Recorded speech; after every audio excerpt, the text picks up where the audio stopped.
ونستغفره. Jazakallahu khairan. Barakallahu fiik. Roja TV, saluran tilawah Al-Quran dan kajian Islam.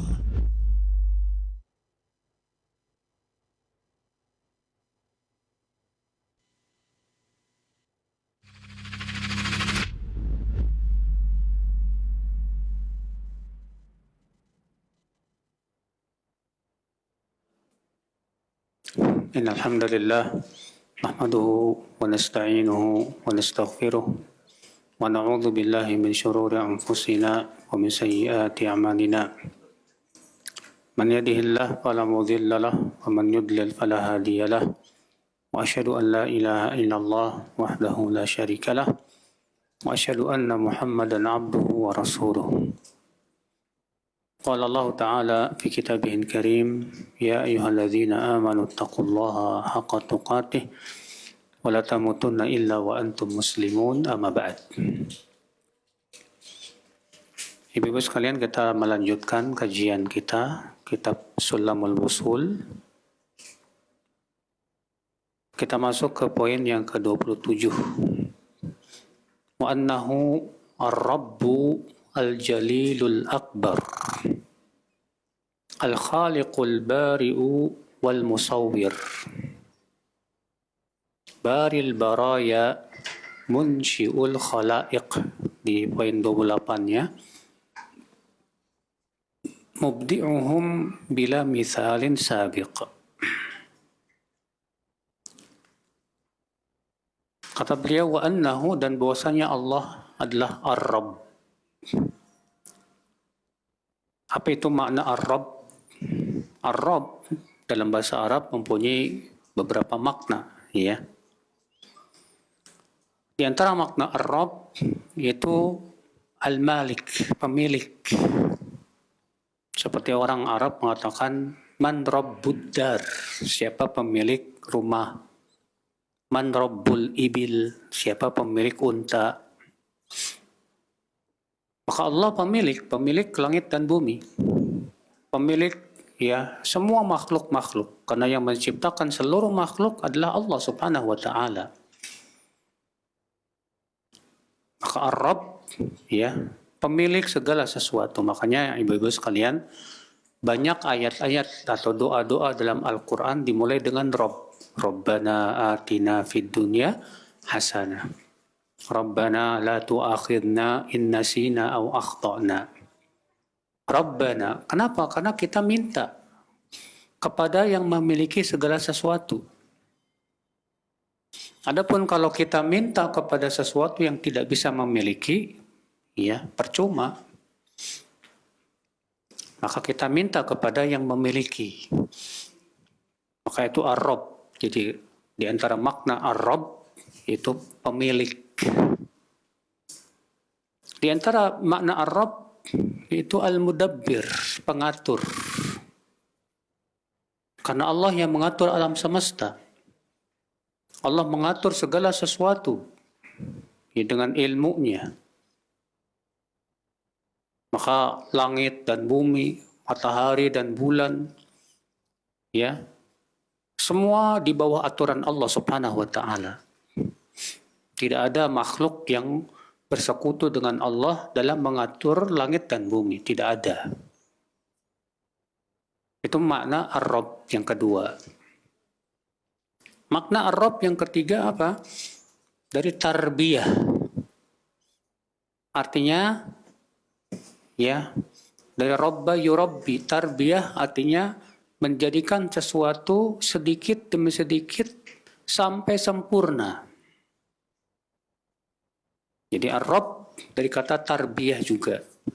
Ya, artinya menjadikan sesuatu sedikit demi sedikit sampai sempurna. Maka Allah menciptakan manusia, ya, dari apa? Dari sari air pati, dari sari, ya, air mani. Kemudian berubah menjadi apa? Berubah menjadi segumpal darah. Berubah lagi menjadi segumpal daging. Terus menjadi manusia sampai menjadi sempurna. Allah menciptakan pohon pun demikian. Dari biji kemudian keluar tunas, kemudian ya naik besar, kemudian cabang, daun dan yang lainnya. Tidak langsung tiba-tiba besar aja, enggak. Padahal bagi Allah mudah sekali ya untuk menciptakan makhluk sekali jadi. Kun, bagi Allah mudah mengatakan kun fayakun. Jadilah, maka dia pun jadi.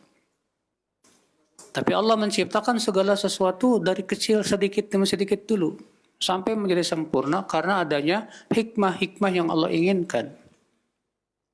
Ya, bayangkan kalau ibu-ibu mengandung tiba-tiba langsung gede, gak mungkin ya, terkejut. Tapi Allah jadikan dia sedikit demi sedikit sampai 9 bulan. Itu dari kata apa? Ar-Rabb. Ya, makanya orang yang mendidik manusia dari ilmu-ilmu yang dasar sampai ilmu-ilmu yang dalam itu disebut dengan Rabbani. Ya, sebagaimana Allah mengatakan walakin kunu rabbaniyin. Akan tetapi jadilah kalian Rabbani. Siapa Rabbani? Kata Ibnu Abbas, walladzi yurabbin nas min sigharil ulum qabla kibariha. Yaitu orang yang mentarbiyah manusia, mendidik manusia dari ilmu-ilmu yang dasar sebelum ilmu-ilmu yang dalam. Nah ini ibu-ibu sekalian, jadi ini diantara makna ar-Rabb. Ya, Rabb tadi sudah kita sebutkan ada sekitar tiga makna ya. Yang pertama tadi pemilik, yang kedua pengatur, yang ketiga yaitu yang menjadikan sesuatu sedikit demi sedikit sampai menjadi sempurna. Wa annahu rabbu al-jalilu. Apa itu al-jalil ibu-ibu? Al-jalil artinya pemilik jalal. Jalal itu apa sih? Itu azimul qadar, yang agung kedudukannya. Ya.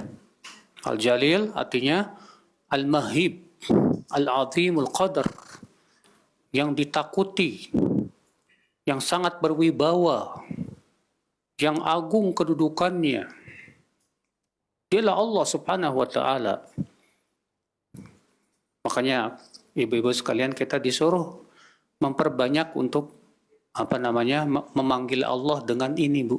Ya dal jalali wal ikram. Kata Rasulullah SAW, alidhu biyadal jalali wal ikram. Alidhu, apa itu alidhu? Artinya senantiasalah ya menyeru dengan mengucapkan ya dal jalali wal ikram. Wahai pemilik jalal, keagungan. Ya, wal ikram dan pemuliaan. Berarti al-jalil di antara dan termasuk nama Allah Subhanahu wa taala. Al-jalil maknanya apa? Tadi kita sudah sebutkan, yaitu al-mahib, al-azimul qadar, yang disegani, ya, apa yang ditakuti, Bu, yang mempunyai kewibawaan yang agung. Karena Allah Subhanahu wa taala raja alam semesta. Tidak ada yang sebanding dengan Allah Subhanahu wa taala. Sebagaimana Allah berfirman, walam yakul lahu kufuwan ahad. Tidak ada yang sekufu dengan Allah. Tidak ada yang sebanding dengan Allah Subhanahu wa taala. Wa annahu ar-rabbu al-jalilu al-akbaru. Al-akbaru artinya apa? Yaitu yang paling besar. Karena Allah yang paling besar.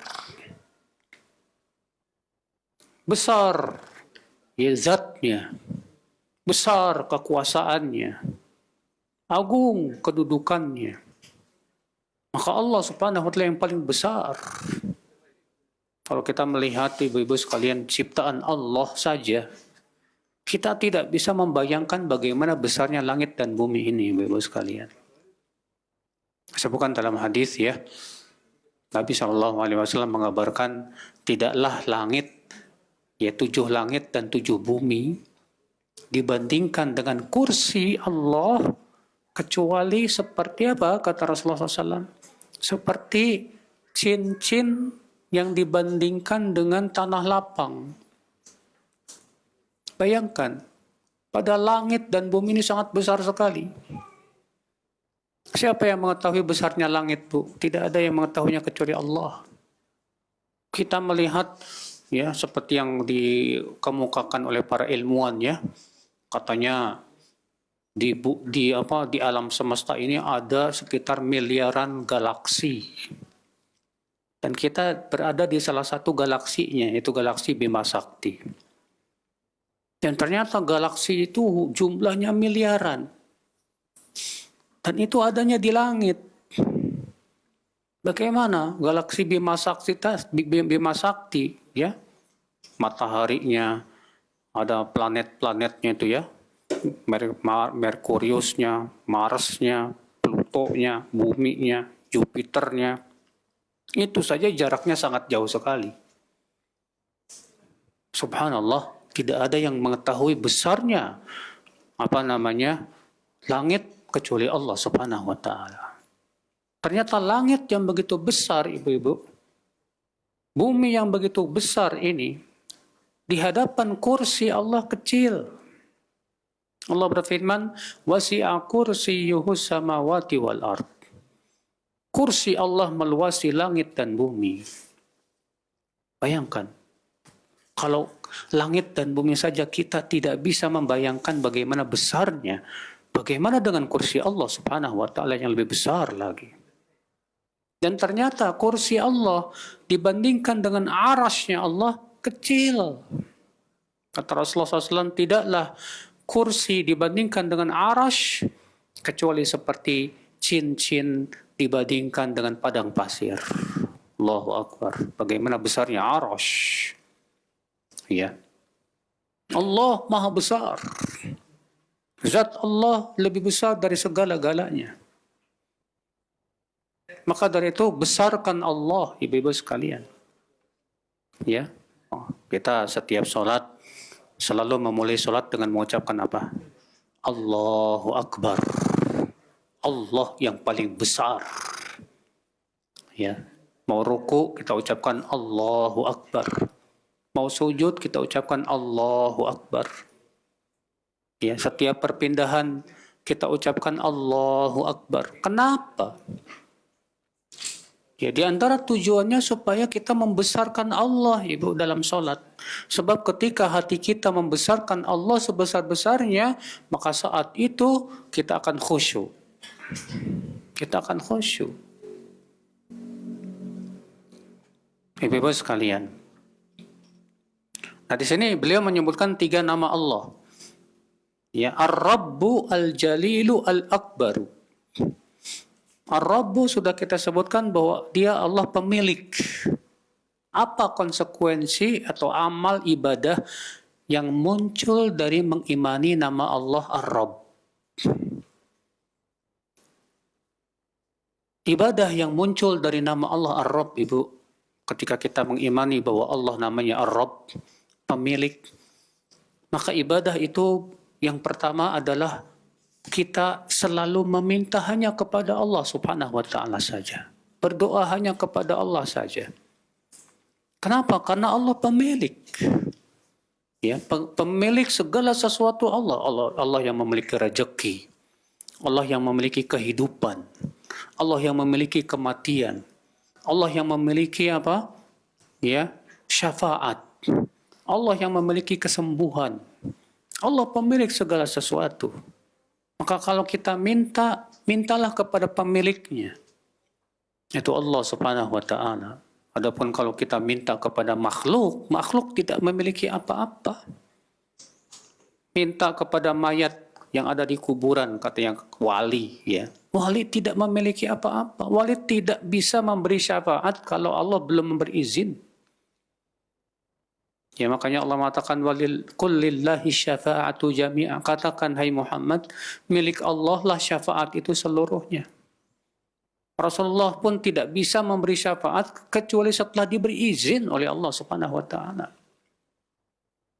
Jadi Ibu-ibu sekalian, ketika kita mengimani makna Ar-Rabb, amal ibadah yang bisa muncul dari nama ini, itu kita hanya berdoa kepada Allah, hanya meminta kepada Allah. Karena apa? Karena dialah Allah, Dia pemilik segala sesuatu. Amal ibadah yang muncul dari mengimani nama Ar-Rabb, apalagi Bu? Yang kedua, yaitu munculnya ketundukan dan kepatuhan kepada Allah Subhanahu wa Ta'ala. Kenapa? Karena Ar-Rabb di antara maknanya apa? Pengatur alam semesta, yang mengatur segala sesuatu. Ya. Malaikat mengikuti aturan Allah. Langit dan bumi mengikuti aturan Allah. Matahari dan bulan serta bintang-bintang mengikuti aturan Allah Subhanahu wa Ta'ala. Semua mengikuti aturan Allah. Bayangkan ibu-ibu, kalau langit, bumi, matahari, bulan, planet, bintang-bintang tidak mengikuti aturan Allah, hancur alam semesta ini. Ya. Nah, ibu-ibu sekalian, ini amal ibadah yang muncul ketika mengimani makna nama Allah Ar-Rabb, yaitu yang kedua, munculnya ketundukan dan kepatuhan karena Allah Ar-Rabb yang mengatur alam semesta. Ya. Amal ibadah yang ketiga, ibu-ibu, dari mengimani makna nama Allah Ar-Rabb, apa itu? Yaitu kita berusaha, ibu, menuntut ilmu sedikit demi sedikit. Ya, sampai dalam ilmu kita. Sabar menuntut ilmu, dari ilmu-ilmu yang dasar sampai ilmu-ilmu yang mendalam. Karena sudah kita sebutkan tadi ya, di antara makna Ar-Rabb apa Bu? Yaitu dari kata at-tarbiyah, yaitu menjadikan sesuatu sedikit demi sedikit sampai sempurna. Ya. Demikian pula kita. Kita berusaha untuk menyempurnakan ibadah kita. Mungkin kita baca Quran selama ini cuma bisanya 1 lembar, nggak apa-apa. Sedikit demi sedikit, tapi jadi sempurna gitu. Bukan malah jadi futur. Ya. Al-Jalil, nama Allah Al-Jalil. Apa amal ibadah yang muncul dari mengimani nama Allah Al-Jalil? Ya. Yaitu kita ibu-ibu, amal ibadah yang pertama yang muncul dari mengimani makna Al-Jalil, yaitu kita muncul rasa takut kepada Allah, mahabbah. Ya. Takut kepada Allah Subhanahu wa Ta'ala. Kenapa? Karena Dia Allah yang Maha Agung. Agung kedudukannya. Maka dari itu ibu-ibu sekalian, orang yang mengimani bahwa Allah itu Al-Jalil, maka dia mengagungkan Allah Subhanahu wa Ta'ala, menyanjungnya, baik dengan lisannya maupun dengan hatinya, ibu-ibu sekalian. Dengan lisannya dia selalu mengucapkan ya Dzal Jalali wal Ikram, sebagaimana itu diperintahkan oleh Rasulullah SAW. Dengan hatinya dia mengagungkan Allah, mengagungkan syariatnya, mengagungkan perintah-perintahnya, demikian pula mengagungkan larangan-larangannya. Itu mengimani makna Al-Jalil. Jadi tumbuh ibadah pengagungan kepada Allah, rasa takut kepada Allah Subhanahu wa Ta'ala. Al-Akbar, yang paling besar. Apa ibadah yang muncul ketika kita mengimani bahwa Allah yang paling besar, ibu? Maka ibadah yang muncul ketika mengimani Allah yang paling besar, itu muncul ibadah khusyuk. Oleh karena itu sudah kita sebutkan tadi ibu-ibu. Di antara hikmah kenapa sholat kita itu dimulai dengan takbiratul ihram, Allahu Akbar. Ya. Setiap perpindahan kita ucapkan Allahu Akbar. Sebagai isyarat bahwa hendaklah hati kita membesarkan Allah Subhanahu wa Ta'ala. Maka ketika Allah yang paling besar di hati kita, Bu, pasti hati kita khusyuk dalam sholat kita. Tapi ketika ada yang lebih besar di hati kita selain Allah, biasanya kita nggak bisa khusyuk. Ya, karena misalnya di hati ibu yang paling besar itu kuliner. Ya kholas, pikiran ibu ke kuliner aja. Di hati ibu yang paling besar itu apa? Ya, mikirin dunia aja. Seakan dunia yang terbesar di hatinya. Saya yakin nggak bisa khusyuk. Makanya ketika ada orang bertanya, Ustadz, saya kok susah banget buat khusyuk dalam sholat. Kenapa? Jawabnya tadi. Jawabnya karena hati kamu kurang membesarkan Allah. Kalau hati kamu membesarkan Allah dengan sebesar-besarnya, pasti kamu khusyuk. Pasti kamu khusyuk dalam sholat kamu. Tapi ketika ada selain Allah yang lebih besar di hatimu, lebih penting di hatimu, kamu nggak bisa khusyuk. Makanya Allah mengatakan, wala dzikrullahi akbar. Dan sungguh, mengingat Allah itulah yang paling besar. Mengingat Allah itu yang paling apa? Besar. Maka jadikan ibu, mengingat Allah yang paling besar di hati kita daripada mengingat si fulan, mengingat si alan, ya, mengingat si anu. Kalau Allah yang terbesar di hati kita ibu, khusyuk kita bu dalam sholat kita bu, biiznillah. Ya. Ketika Allah yang paling besar di hati kita ibu-ibu sekalian, maka kita muncul ibadah takut kepada Allah Subhanahu wa taala. Ya. Kita lanjutkan ya Ibu. Wa annahu rabbul jalilul akbar, al-khaliqu, al-bari'u, wal musawwiru. Dan bahwasanya Allah Rabb al-Jalil al-Akbar, al-Khaliqu, yang menciptakan. Ya, al-Khaliq artinya yang menciptakan. Al-Bari'u, makna al-Bari juga mempunyai makna yaitu menciptakan juga. Ya, di antara makna al-Bari di antaranya yaitu menciptakan. Apa bedanya Al-Khaliq dengan Al-Bari? Al-Khaliq artinya menciptakan segala sesuatu yang tadinya nggak ada. Ya. Khaliq artinya menciptakan sesuatu yang tadinya tidak ada menjadi ada. Itu Khaliq namanya, Bu. Beda dengan manusia. Kalau manusia menciptakan mobil, ya, bahan-bahannya sudah ada. Kalau manusia itu tidak disebut khaliq, pencipta, bukan. Manusia itu disebutnya apa, Bu? Musayyir. Mengubah saja dari bahan-bahan yang ada jadi mobil misalnya. Kan mobil kan bahannya dari apa? Besi, baja, kaleng, dan yang lainnya. Nah, besi baja sudah ada bahannya di bumi ini. Allah yang menciptakan.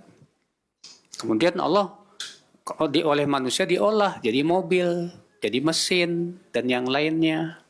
Nah, yang seperti ini disebut khaliq tidak? Tidak.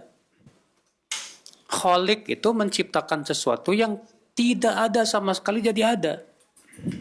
Itu namanya khaliq, ibu-ibu sekalian. Ya. Sedangkan al-bari, al-bari artinya ada dua makna. Kata Al-Hulaimi, al-bari ada dua makna. Makna yang pertama, al-mujid lima kana fi ma'lumihi min asnafil khalaiq. Itu yang mengadakan ya berbagai macam jenis-jenis makhluk. Yang mengadakan berbagai macam jenis-jenis makhluk. Makna yang kedua kata Al-Hulaimi, qalibul a'yan, ay annahu abda'al ma'a wat turab wan nar wal hawa la min syai'. Thumma khalaqa minhal ajsam al-mukhtalifah. Artinya Allah yang mengubah sesuatu menjadi yang lain. Contoh, ya manusia Allah ciptakan dari air mani. Dari air mani Allah ubah jadi apa? Segumpal darah. Dari segumpal darah Allah ubah jadi apa? Segumpal daging. Nah itu artinya al-bari. Ya. Nah, itu bedanya antara al-khaliq dengan al-bari, Bu. Ya.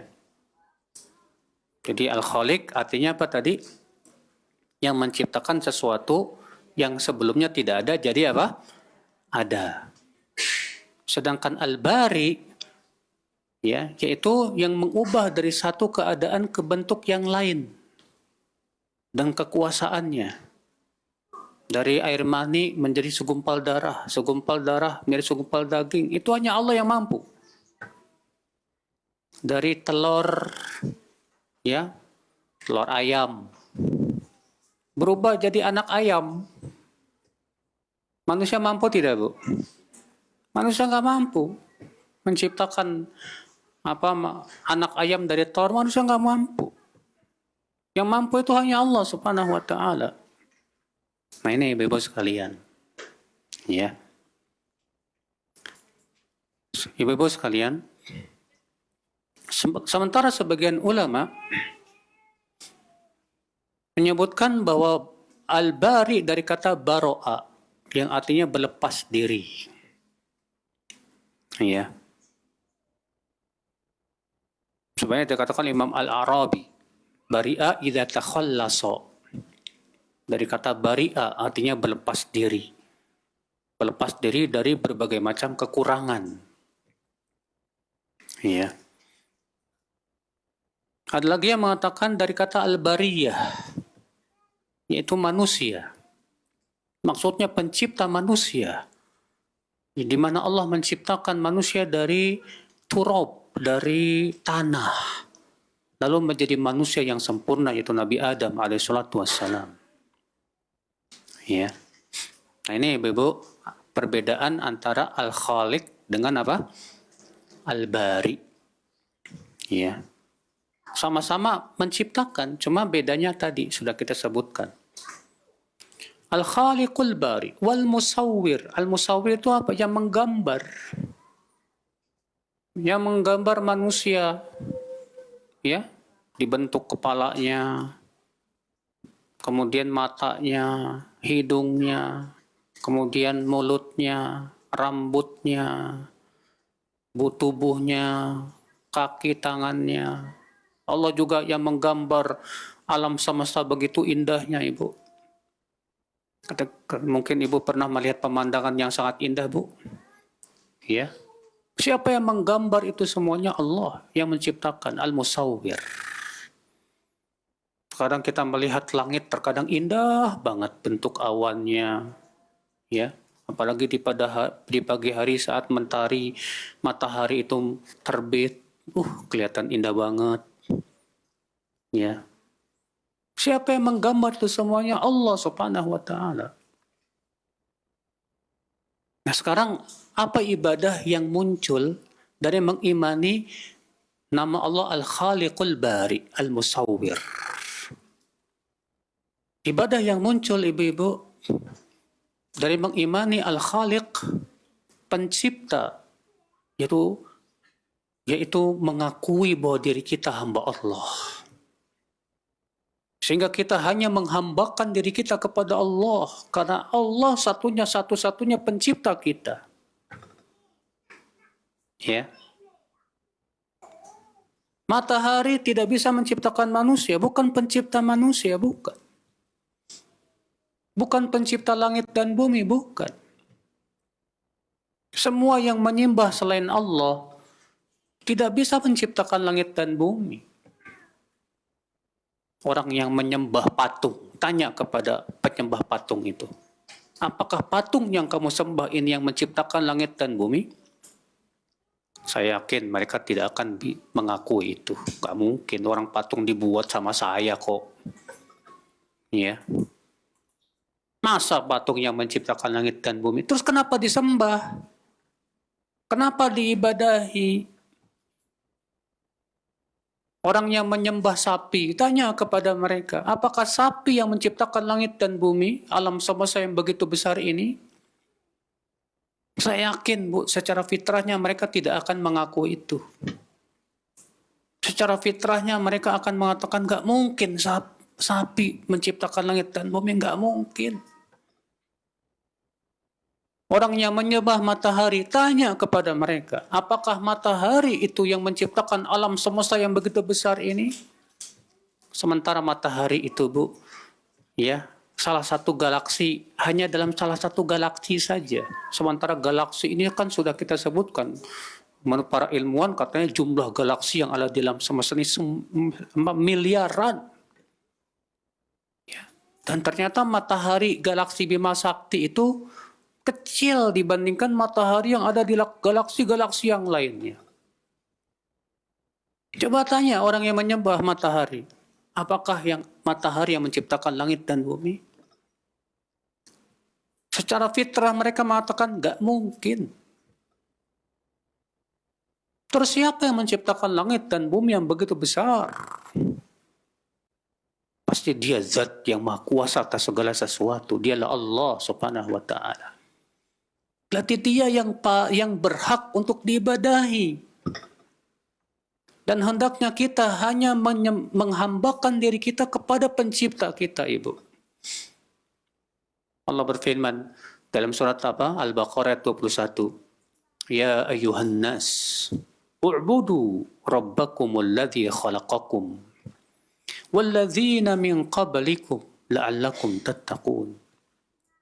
Wahai manusia, beribadahlah kepada siapa? Kepada Rabbmu yang telah menciptakan kamu dan menciptakan orang-orang sebelum kamu agar kamu bertakwa. Di sini Allah mengatakan bahwa ibadah itu buat siapa? Buat pencipta kamu, yang menciptakan kamu. Tanyakan orang yang menyembah Nabi Isa itu. Ya, mereka nyebutnya dengan istilah Yesus. Tanyakan, apakah Nabi Isa yang menciptakan langit dan bumi? Tidak mungkin. Ya, fitrah mereka pun juga mengingkari itu. Mereka meyakini bahwa pencipta langit dan bumi, Allah. Itu fitrah seluruh manusia. Maka sesuatu yang tidak bisa menciptakan, berhakkah dia untuk disembah dan diibadahi? Tidak berhak, tidak layak. Yang berhak untuk diibadahi hanya Allah. Maka ibu-ibu sekalian, ya, ketika kita mengimani nama Allah Al-Khaliq, pencipta, berarti muncullah kita ubudiyah, penghambaan diri kita kepada Allah. Dan ibadah itu hanya untuk Allah semata. Ya, Al-Khaliq, yang pencipta, Al-Bari, ya, Al-Musawwir, yang menggambar. Apa konsekuensi, Ibu, ketika mengimani nama Allah Al-Musawwir, yang menggambar? Konsekuensinya, Ibu-ibu, yaitu kita mencintai Allah. Karena Allah ciptaannya itu indah banget, Ibu. Coba lihatlah makhluk-makhluk Allah yang sangat indah itu. Pemandangan-pemandangan yang indah itu, siapa yang menggambarnya? Allah subhanahu wa ta'ala. Ya. Allah yang maha indah. Maka kita, ibu-ibu, ketika meyakini akan keindahan ciptaan Allah subhanahu wa ta'ala itu, muncul, ibu-ibu, ya, rasa cinta kepada Allah subhanahu wa ta'ala. Ya. Kemudian ibu-ibu, karena menggambar makhluk, ya, dan Al-Musawwir, di sini disebutkan Al-Khaliq Al-Bari Al-Musawwir, pencipta. Al-Bari Al-Musawwir. Maka ibu-ibu sekalian, makhluk-makhluk yang Allah ciptakan, ada yang itu kekhususan Allah saja. Apa itu? Yaitu memberikan kehidupan. Memberikan kehidupan itu hanya milik Allah saja. Manusia menjadi hidup, binatang-binatang hidup, ya. Dan yang hidup itu ada dua macam. Ada yang memiliki roh dan ada yang tidak punya roh. Manusia punya roh tidak, Bu? Binatang punya roh. Tapi ada yang hidup tapi tidak punya roh. Contohnya apa? Pepohonan. Pepohonan nggak punya roh. Ya. Walaupun dia hidup dia. Tapi dia tidak punya roh. Nah, Rasulullah SAW ternyata, Ibu, melarang kita untuk menggambar-gambar yang bernyawa. Pernah suatu ketika Rasulullah SAW pulang dari peperangan, ya, perang Khaybar kalau tidak salah. Sesampainya di rumah Aisyah, Rasulullah masuk ke rumah Aisyah, ternyata Aisyah menutupi lemarinya dengan gambar kain yang bergambar. Gambarnya gambar bernyawa, gambar-gambar binatang gitu, Bu. Melihat itu Rasulullah marah sekali. Rasulullah pun kemudian keluar, nggak mau masuk. Maka Aisyah langsung mencopot kain tersebut, Bu. Lalu Rasulullah pun mau masuk. Kata Rasulullah apa? Ya Aisyah, inna asyaddan nasi adzaban yaumal qiyamah al-musawwirun. Wahai Aisyah, sesungguhnya orang yang paling keras adabnya nanti pada hari kiamat adalah yang menggambar-gambar bernyawa tersebut. Ya. Pernah suatu ketika Ummu Salamah, Bu, menceritakan tentang keindahan gereja yang ada di Habasyah. Karena Ummu Salamah waktu itu hijrah ke Habasyah, ya. Nah, di gereja itu banyak lukisan para nabi gitu, Bu. Kemudian ketika Ummu Salamah telah menjadi istri Nabi SAW, Ummu Salamah menceritakan tentang keindahan gambar-gambar itu. Apa kata Rasulullah SAW? Ulaika syirarul khalq indallah. Mereka yang menggambar-gambar para nabi itu, mereka itu seburuk-buruk makhluk di sisi Allah Subhanahu wa Ta'ala. Ya. Masya Allah, ibu-ibu sekalian. Dilarang ternyata ibu-ibu ya menggambar gambar yang bernyawa. Kenapa alasannya? Karena yang pemilik nyawa itu hanya Allah. Allah satu-satunya yang menghidupkan dan mematikan. Makanya kata Rasulullah SAW, ya orang-orang yang menggambar-gambar yang bernyawa di hari kiamat nanti akan disuruh untuk menghidupkan yang sudah ia buat itu. Sambil dikatakan kepadanya, ahyu ma khalaqtum, ayo hidupkan yang sudah kamu buat itu. Sementara dia tidak bisa menghidupkannya, ibu-ibu sekalian. Kita masuk ke poin 28. Baril baraya. Bari sudah kita sebutkan tadi maknanya. Al-baraya artinya manusia. Ya. Munsyi'ul khalaiqi. Yang munshi itu artinya ya memulai, menciptakan. Al-khalaiqi makhluk-makhluk. Mubdi'uhum bila misalin sabiqi. Dan yang mubdi artinya juga menciptakan mereka dengan tanpa ada contoh sebelumnya. Makanya disebut bid'ah. Bid'ah itu adalah ya sesuatu yang tidak pernah dicontohkan oleh Rasulullah SAW. Secara bahasa bid'ah itu artinya sesuatu yang ada yang sebelumnya nggak ada. Ya, itu bid'ah. Allah di antara nama Allah apa? Al-Mubdi'. Al-Mubdi itu artinya menciptakan segala sesuatu yang tadinya tidak ada menjadi ada. Artinya Belum ada contohnya sebelumnya. Allah menciptakan manusia, tadinya tidak ada, jadi ada. Ya. Nah, ibu-ibu sekalian. Kemudian kita masuk ke poin 29.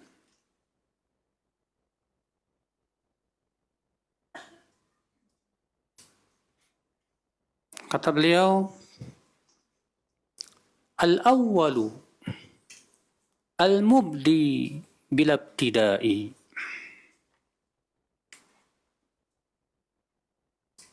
wal-akhiru al-baqi bila intihai. Al-awwalu, apa itu makna al-awwal? Ai falaysa qablahu syai'un. Allah yang awal, yang tidak ada sebelum Allah sesuatu pun. Rasulullah yang menafsirkan demikian, Bu. Ya, Rasulullah SAW bersabda dalam doanya, Antal awal, falaysa qablaka syai'. Ya Allah, engkaulah al-awwal. Tidak ada sebelum engkau sesuatu pun. Ya. Jadi Allah tidak ada permulaannya, nggak ada. Makanya nggak benar kalau ada orang bertanya, siapa yang menciptakan Allah? Allah nggak ada yang menciptakan. Karena Allah al-awwal. Allah tidak ada permulaannya. Ya. Kadang-kadang setan suka bikin was-was ke hati kita tuh, Bu. Setan datang ke kita lalu berkata, siapa yang menciptakan langit? Allah. Siapa yang menciptakan bumi? Allah. Siapa yang menciptakan matahari? Allah. Terus siapa yang menciptakan Allah? Nah, ini setan, Bu. Rasulullah sudah mengabarkan begitu dalam hadis yang sahih. Ya'ti syaitan ila ahadikum. Setan akan datang kepada salah seorang dari kalian. Lalu setan akan berkata, siapa yang menciptakan ini? Siapa yang menciptakan itu? Allah. Terus siapa yang menciptakan Allah? Kata Rasulullah, فَإِذَا بَلَغَ ذَلِكَ, kalau sudah sampai situ, langsung ucapkan, amantu billah. Aku beriman kepada Allah. Ya. Kita imani Allah itu al-awwal. Al-awwal itu artinya yang tidak ada sesuatu pun sebelum Allah subhanahu wa ta'ala. Di mana Allah tidak ada permulaannya. Ya, Allah tidak diciptakan karena Allah Maha Pencipta. Al-mubdi, yang memulai. Artinya yang memulai makhluk, memulai penciptaan makhluk. Ya, bila ibtida'i, dengan tanpa ada permulaan bagi Allah Subhanahu wa taala. Artinya Allah itu tidak ada permulaannya, Bu. Ya. Allah Subhanahu wa taala ada sebelum segala sesuatu itu ada. Maka ibu-ibu sekalian, wajib kita imani seperti itu. Kalau kita meyakini bahwa Allah tadinya tidak ada, kemudian ada, maka kita kafir murtad dari agama Islam, ibu-ibu sekalian. Ya. Tapi Allah ada sebelum segala sesuatu itu ada, di mana Allah tidak ada permulaannya. Ya. Wal akhirul baqi bil intihai. Dan Allah yang akhir. Maksudnya apa? Walaysa ba'dahu syai'. Artinya tidak ada setelah Allah sesuatu pun. Allah itu yang kekal, terus hidup. Dan tidak mungkin hancur. Bil intihai, dengan tanpa ada intiha. Intiha itu selesai. Nggak ada selesai-selesainya. Ya. Jadi Allah Subhanahu wa taala tidak ada permulaannya dan Allah pun tidak ada akhirnya. Karena Allah Subhanahu wa taala Maha hidup, Maha kekal. Ya, dan akan terus-menerus hidup. Berbeda dengan manusia. Manusia hidup di dunia lalu mati. Ya. Tapi setelah masuk surga kekal. Alhamdulillah.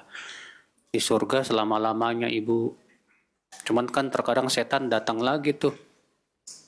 Kalau surga kekal, kekalnya surga sama dengan kekalnya Allah enggak ya? kita katakan pertanyaan kamu itu pertanyaan batil, pertanyaan yang berasal dari setan. Jadi gimana dong? Kita katakan kalau Allah mengekalkan surga selama-lamanya, mampu tidak? Sangat mampu, ya sudah, selesai. Ya. Bagi Allah mudah, sangat mudah bagi Allah Subhanahu wa taala. Ini Ibu sekalian. Jadi beliau Allah al-awwal, Allah al-akhir.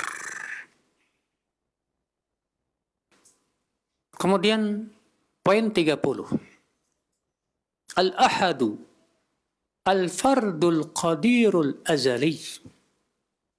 As-samadu, al-barrul muhaiminul ali. Al-ahadu. Al-ahad artinya satu-satunya. Allah berfirman, Qul huwallahu ahad. Katakanlah, dia Allah ahadun. Ahad artinya apa? Satu-satunya. Ya. Maka jadikan Allah satu-satunya, Bu, dalam hidup kita, Bu. Jadikan Allah satu-satunya yang kita ibadahi. Jadikan Allah satu-satunya tempat berkeluh kesah. Jadikan Allah satu-satunya tempat kita bertawakal. Jadikan Allah satu-satunya tempat kita menyimpan pengharapan. Jadikan Allah Subhanahu wa taala satu-satunya, Bu, tempat kita meminta rezeki, meminta kesembuhan. Jadikan Allah satu-satunya. Jangan Allah jadi diduakan, jangan. Kalau Allah diduakan, Allah tidak ridho. Karena tidak ada yang sebanding dengan Allah. Makanya Allah berfirman, Qul huwallahu ahad. Allahu as-samad. Apa as-samad itu, Bu? As-samad itu artinya tempat bergantung seluruh makhluk. Alladzi yasmudu ilahil khalaiq. Semua makhluk butuh sama Allah. Lam yalid walam yulad. Allah tidak melahirkan dan tidak dilahirkan. Ya. Walam yakul lahu kufuwan ahad, dan tidak ada yang sebanding dengan Allah. Maka kalau ada orang yang menduakan Allah, ya, kita tanya, sekutu Allah itu siapa? Yang sebanding dengan Allah siapa? Nggak ada. Makanya Allah tidak pernah ridho kepada syirik, Bu. Allah nggak pernah ridho kepada syirik. Syirik itu hakikatnya itu, Bu. Menduakan Allah. Menyamakan selain Allah dengan Allah. Sementara selain Allah itu makhluk yang lemah, yang butuh kepada Allah. Kok disamakan dengan Allah? Wah, Allah tidak akan ridho, Ibu sekalian. Kalau Ibu ada yang manggil gini, Bu, kamu kayak monyet, mau nggak, Bu? Pasti Ibu marah, ya kan? Ibu nggak mau disamain sama monyet, nggak mau. Padahal sama-sama makhluk, bukan, Bu? Monyet makhluk, kita makhluk. Tapi kenapa Ibu nggak mau disamain sama monyet? Karena manusia lebih mulia dari monyet. Tapi kalau Ibu dipanggil gini, kamu kayak malaikat deh. Senang nggak, Bu? Senang. Kenapa? Karena malaikat lebih mulia dari kita. Ya. Sekarang pertanyaannya, adakah yang lebih mulia dari Allah? Tidak ada. Adakah yang kemuliaannya sejajar dengan Allah? Tidak ada. Maka orang yang berbuat syirik itu sama saja menyamakan makhluk yang lemah dengan Allah pencipta alam semesta, pencipta segala sesuatu. Itu penghinaan namanya, Bu. Ya. Al-Ahad. Allah satu-satunya pencipta langit dan bumi. Satu-satunya yang berhak diibadahi. Satu-satunya pengatur alam semesta. Satu-satunya pemberi rezeki. Satu-satunya yang bisa menghidupkan dan mematikan. Satu-satunya yang mengetahui yang gaib. Ya. Allah satu-satunya yang bisa memberikan manfaat dan menolak mudarat. Allah satu-satunya pemilik syafaat. Allah satu-satunya zat yang bisa mengijabah doa. Allah satu-satunya. Maka jadikan Allah dalam hati kita yang satu-satunya Allah di hati kita. Ketika ibu sedih, jangan curhat di Facebook. Banyak di antara kita terkadang curhatnya di media sosial. Ya. Oh, Ustaz, kalau saya curhat sama orang tuh plong rasanya. Terus curhat sama Allah nggak plong? Seakan-akan kalau curhat sama Allah, Allah tidak akan mampu memberikan kepada kamu sesuatu yang terbaik. Seakan-akan makhluk yang bisa memberikan kepada kamu manfaat. La haula wa la quwata illa billah. Gimana ini? Ini akidah tauhid kita bermasalah kalau seperti itu, Bu. Ya. Kita berkeluh kesah seperti halnya Nabi Yakub berkata, "Innama ashku bathi wa huzni ila Allah." Sesungguhnya aku hanyalah mengadukan kesedihanku, ya kegundahanku hanya kepada Allah saja. Itu berarti dia sudah menjadikan Allah satu-satunya dalam hidupnya. Satu-satunya yang paling kita cintai hanyalah Allah. Satu-satunya zat yang paling kita takuti hanyalah Allah. Ya, jadikan Allah satu-satunya dalam hidup kita. Al-ahadu, al-fardu. Al-fardu artinya yang tunggal. Ya. Yang esa. Ya, alhamdulillah dasar negara kita Pancasila. Sila yang pertamanya adalah ketuhanan yang Maha Esa. Esa itu artinya satu.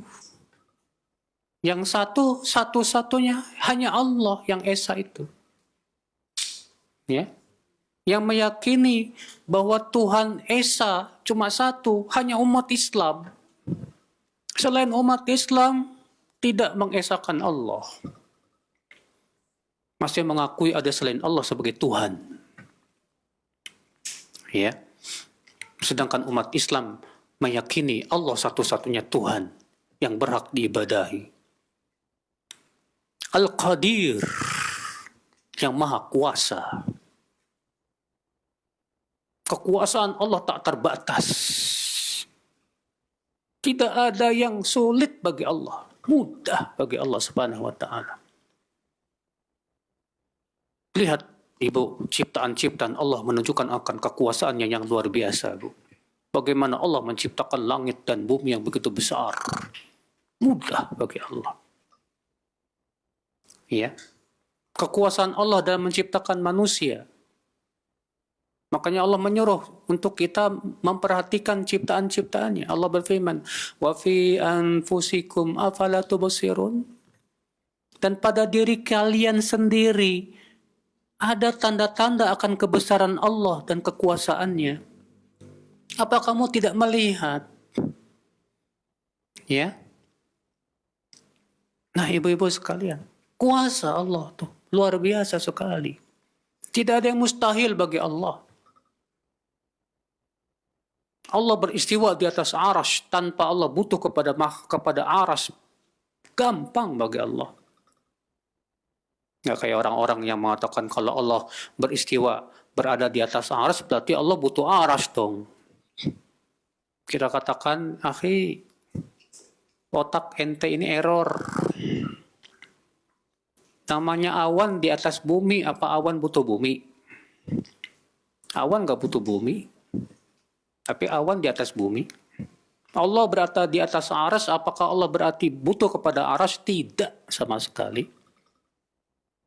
Ya. Maka bagi Allah mudah. Bagi Allah kekuasaannya luar biasa, ibu-ibu sekalian. Imani saja Allah beristiwa di atas arsy sesuai dengan keagungannya, selesai. Imani saja, ya, akan kekuasaan Allah yang tak terbatas itu. Berupa sifat-sifatnya yang sempurna dan nama-nama Allah. Demikian pula makhluk-makhluknya yang luar biasa. Al-Qadir. Ya. Al-Azali. Al-Azali itu artinya, Bu, yang tidak ada permulaannya. Yang tidak ada akhirnya. Itu Azali namanya. Maka Allah zatnya azali. Nama dan sifatnya azali. Namun, ya, Allah berbuat sesuai dengan kehendaknya. Kapan Allah berbuat, ya, yaitu terserah Allah. Fa'alul lima yurid. Allah berbuat sesuai dengan apa yang Allah kehendaki. Tidak seperti firqah-firqah sesat yang mengatakan katanya Allah azali, berarti Allah tidak boleh melakukan perbuatan sesuai dengan keinginannya dong. Ya. Berarti Allah tidak boleh mengadakan sesuatu, berbuat sesuatu yang baru katanya. Ini jelas keyakinan yang sesat, Ibu-ibu sekalian. Adapun Ahlussunnah wal Jamaah punya keyakinan Allah azali, tapi Allah ya berbicara. Kapan Allah berbicara? Terserah Allah. Dengan siapa Allah berbicara? Terserah Allah. Itu semua mengikuti kehendak Allah. Demikian pula perbuatan-perbuatan Allah yang berhubungan dengan masyiah dan kehendak Allah subhanahu wa ta'ala. Ya. Ini al-ahadu, al-fardu, al-qadirul azali. As-samadu. As-samad sudah kita sebutkan tadi Ibu-ibu. Artinya apa? As-samad yaitu alladzi yasmudu ilaihi kullul khalaiq. Yang semua makhluk butuh kepada Allah, menggantungkan dirinya kepada Allah.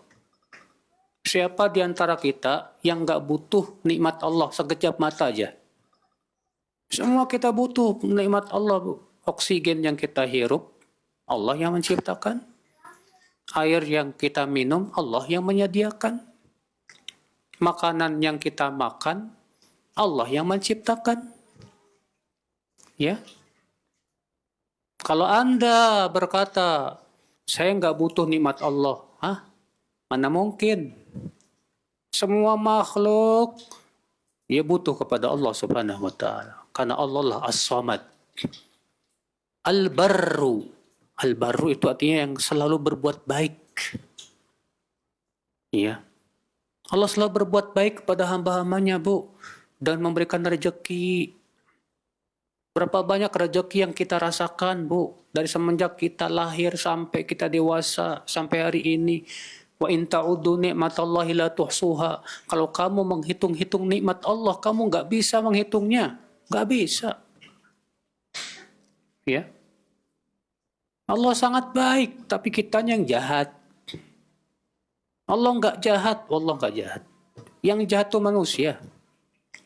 Allah nggak pernah berbuat buruk kepada manusia. Yang berbuat buruk itu manusia.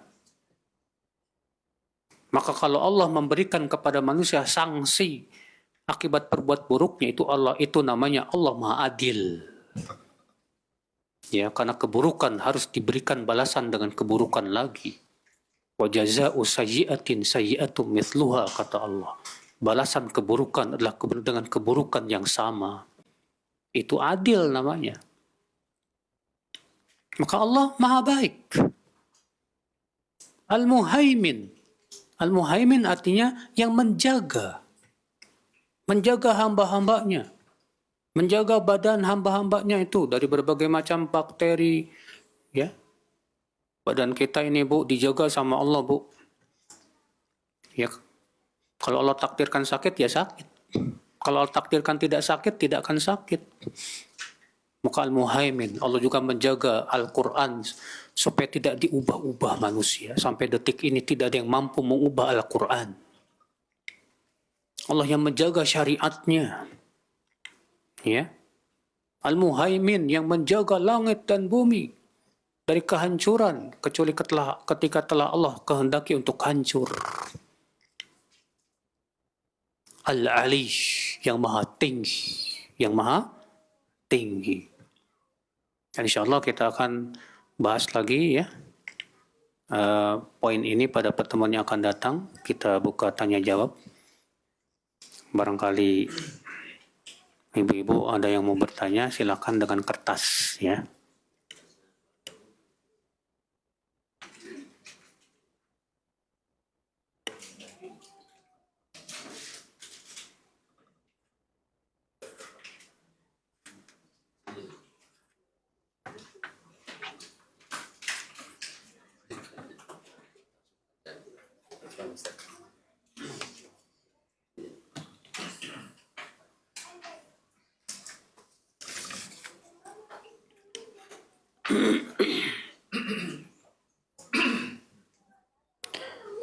Beberapa waktu lalu saya bertemu dengan orang yang mengaku dirinya Islam, tapi tidak yakin dengan kebenaran Islam. Dan katanya ragu. Ini mah bukan Islam atau Bu. Orang yang meragukan Islam itu kafir dengan kesepakatan seluruh ulama. Ya. Dari pembicaraannya saya simpulkan bahwa beliau itu hanya belum menemukan tempat untuk belajar Islam dengan benar. Nah, ini kesempatan ibu untuk mengajari dia. Ya. Saya minta bantuan Ustadz untuk menjawab pertanyaan berikut ini disertai dalil di Al-Quran dan hadis agar saya dapat bertemu dengan beliau sudah membawa jawaban. 1. Mengapa manusia harus beragama? Bu, tanya ke dia. Menurut kamu, pencipta manusia siapa? Tanya kepada dia. Menurut kamu, pencipta manusia siapa? Pencipta langit dan bumi dan alam semesta siapa? Kalau dia jawab, Allah. Oke, siap. Tanya lagi ke dia. Allah punya aturan tidak? Yang harus diikuti aturan-aturannya. Gak mungkin Allah tidak punya aturan. Langit dan bumi, matahari dan bulan, lihat. Dia mengikuti aturan Allah Subhanahu wa Ta'ala. Mana mungkin manusia tidak diberikan oleh aturan? Ya. Maka Allah mengutus para nabi, menurunkan kitab-kitab suci sebagai bimbingan untuk hidup manusia. Nah, bimbingan ini namanya agama, Mas. Kalau manusia tidak ada bimbingan dari Allah, pencipta alam semesta, ya, manusia akan seperti hewan binatang ternak. Bilang ke dia begitu. Yang kedua, mengapa harus beragama Islam? Bilang ke dia. Karena itu yang diridhoi oleh pencipta alam semesta dalam ayat-ayat yang banyak dalam surat Ali Imran. Allah berfirman, "Inna dina indallahil Islam." Sesungguhnya agama di sisi Allah hanyalah Islam. Allah juga berfirman, "Wa man yabtaghi ghairal islami dina fala yuqbala min." Siapa yang mencari agama selain Islam, maka tidak akan diterima oleh Allah. Ya. Nah itu ibu bilang ke dia seperti itu. Ya, tapi diyakinkan dulu dari fitrahnya dulu, Bu.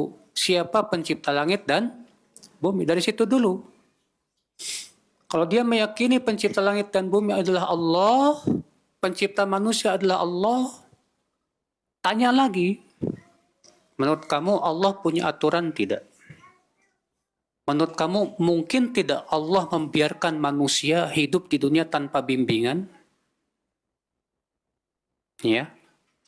Sehingga akhirnya manusia seperti binatang? Tidak mungkin. Pasti Allah menurunkan bimbingannya untuk manusia. Ya, bimbingan ini disampaikan oleh Allah kepada siapa? Kepada para nabi. Nah, bimbingan-bimbingan dalam kehidupan ini namanya apa? Agama. Ya. Itu Ibu. Ada yang bilang bahwa ajaran Wahabi sesat karena menganggap Allah berbentuk seperti manusia. Allah berbentuk seperti manusia. Yang mengatakan seperti itu siapa? Allah berbentuk seperti manusia. Yang mengatakan seperti itu siapa? Kalau Allah yang mengabarkan dalam Al-Quran bahwa Allah punya dua tangan, Allah berfirman, "Bal yadahu mabsutatan." Justru dua tangan Allah terbuka. Masa kita nggak beriman? Ya. Kita katakan, Kita tidak pernah menyamakan dan menyerupakan Allah dengan manusia, tidak sama sekali. Karena Allah berfirman, "Laisa kamitslihi syai' wa huwas samiul basir." Allah tidak serupa dengan apapun dan Allah Maha mendengar lagi Maha melihat. Artinya mendengarnya Allah tidak serupa dengan mendengarnya manusia. Melihatnya Allah tidak serupa dengan melihatnya manusia. Maka kita pun beriman tangannya Allah tidak serupa dengan tangan manusia. Ya. Nah ini Ibu, kita tidak pernah menyerupakan Allah dengan manusia. Tapi kita mengimani sifat-sifat Allah sesuai dengan keagungan Allah Subhanahu wa taala. Itu yang kita imani. Ya.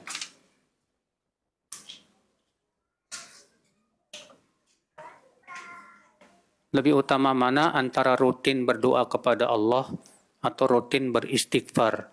Ibu, semua itu kita lakukan. Ada waktu-waktu yang mustajab, gunakan waktu-waktu mustajab untuk banyak berdoa. Ada waktu-waktu kita disuruh banyak istighfar seperti di akhir malam, di awal siang, di akhir siang. Ya. Demikian dalam sholat kita banyak meminta ampun. Ya. Ketika doa istiftah, Allahumma ba'id baini wa baina khataayaya kama ba'atta bainal masyriqi wal maghrib. Ya. Isinya minta ampun semua tuh, Bu. Pas Ibu sujud ruku, subhanakallahumma rabbana wa bihamdika Allahumma gfirli. Allahumma gfirli. Kemudian ketika sujud sama, subhanakallahumma rabbana wa bihamdika Allahumma gfirli. Ketika duduk di antara dua sujud, rabbikfirli, rabbikfirli. Itu isinya minta ampun semua tuh. Ya. Jadi, ya, ada waktu-waktu mustajab, banyakin doa. Ada di waktu-waktu untuk istighfar, banyakin istighfar. Ya. Ada waktu-waktu yang utama untuk zikir, banyakin zikir.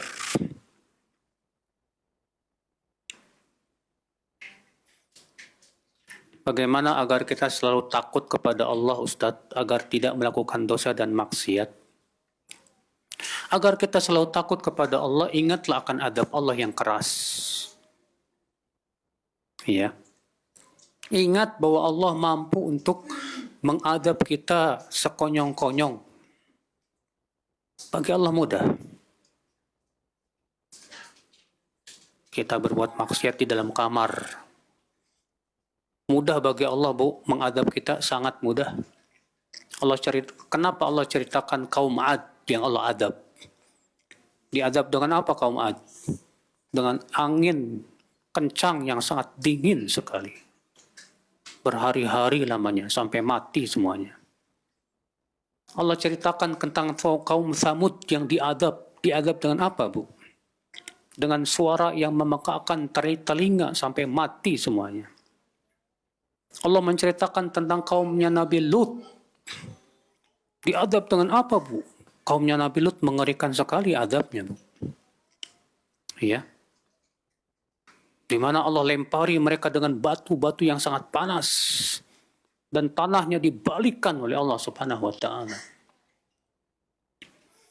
Allah menceritakan itu semua untuk mengingatkan bahwa Allah mampu untuk mengadab kamu. Mampu. Tapi Ustadz, saya sering berbuat dosa dan maksiat kok nggak pernah dikasih adab ya? Aduh. Karena pertama, Bu. Pertama karena hidup di dunia itu bukan hari pembalasan. Hari pembalasan itu kapan? Hari kiamat. Di dunia itu adalah hari beramal. Dan terkadang ada yang dikasih balasan di dunia. Untuk dijadikan pelajaran buat orang lain. Supaya ngambil pelajaran dari situ. Ya.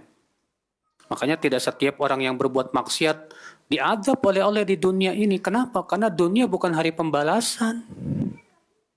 Ya. Setiap ada yang berbuat kalau setiap orang berbuat maksiat langsung diadab sama Allah, nggak tersisa manusia di bumi ini, Bu. Habis semuanya. Siapa coba di antara kita yang nggak pernah berbuat maksiat, Bu? Jadi ingat ya, kalau itu maha keras siksanya. Kalau kita ingat itu, ya, maka kita takut kepada Allah Subhanahu wa Ta'ala.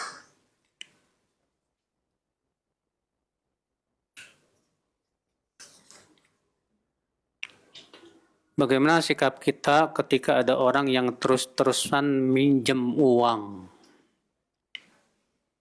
Udah lebih dari 3,5 tahun, rutin tiap bulan.